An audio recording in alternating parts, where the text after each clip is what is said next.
Bubit mau nanya, maksud dari ovulasi itu kayak mana ya? Sampai sekarang aku tak paham ovulasi itu habis haid atau sebelum haid. Ovulasi itu merupakan salah satu tahapan penting yang terjadi dalam siklus menstruasi seorang wanita kan. Ya, pada saat kita ovulasi, itu sel telur kita yang mateng, sel telur kita yang pecah itu dilepaskan ke tuba falopi kalau nggak salah. Ya, jadi sel telur tersebut itu siap dibuahi oleh sel sperma yang nanti akan masuk. Ya, jadi ketika kita HB pada saat ovulasi itu peluang kehamilannya besar. Karena itu tadi sel telurnya lagi dilepaskan. Terjadinya ovulasi itu antara 12 sampai 36 jam. Kalau pada saat ovulasi itu kemudian tidak ada sel sperma yang membuahi, maka sel telur tersebut ini akan diproses lagi, akan luruh menjadi menstruasi, Kak. Itulah alasan kenapa kita harus benar-benar tahu kapan ovulasi kita. Ya, terutama buat yang lagi promil. Jadi biar kita itu HB di waktu yang tepat. Karena kalau misalkan ovulasi udah selesai, kita baru HB, otomatis tidak akan terjadi pembuahan dan promil kita akan gagal lagi. Ya, ini buat kalian nih yang udah promil macam-macam tapi masih gagal, mungkin kalian HB-nya di waktu yang salah atau di waktu yang kurang tepat gitu.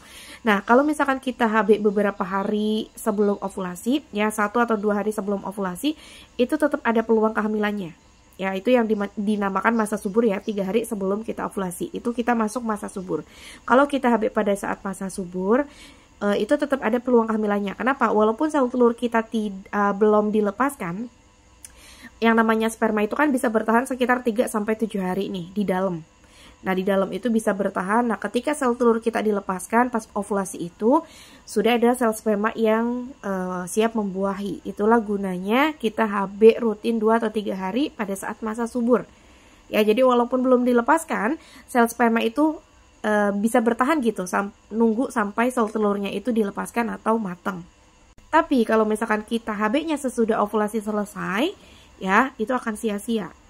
Dan kita harus nunggu ovulasi lagi di bulan berikutnya, karena ovulasi itu terjadinya hanya 1 kali dalam siklus menstruasi kita atau 1 bulan sekali. Itu sih penjelasan mengenai ovulasi. Dan terjadinya ovulasi itu sebelum atau sesudah haid sih, Kak? Terjadinya ovulasi itu 14 hari dari HPHT atau hari pertama haid kita. Itu untuk yang siklusnya normal ya. Buat yang siklusnya pendek, tidak teratur, siklus panjang itu beda lagi ya. Jadi buat kalian harus perhatikan siklus kalian masing-masing. Oke? Atau kalian bisa gunakan tes ovulasi ini untuk mendeteksi atau mencari ovulasinya. Ya, digunakan pada saat masa subur. Tapi buat siklus yang tidak teratur boleh digunakan setelah bersih haid. Yang penting konsisten dan sabar aja. Ya, kalau kita ovulasi akan garis 2 tegas. Jadi kita lebih gampang gitu mengetahui kapan kita ovulasi. Ya, selain itu kalian juga bisa perhatikan ciri-ciri ovulasi ya. Ada kram bagian bawah perut, pede sedikit nyeri, suhu basal tubuh sedikit meningkat, dan biasanya ada lendir serviks seperti putih telur ya. Teksturnya, warnanya itu seperti putih telur, bisa ditarik sekitar 2-3 cm gitu ya.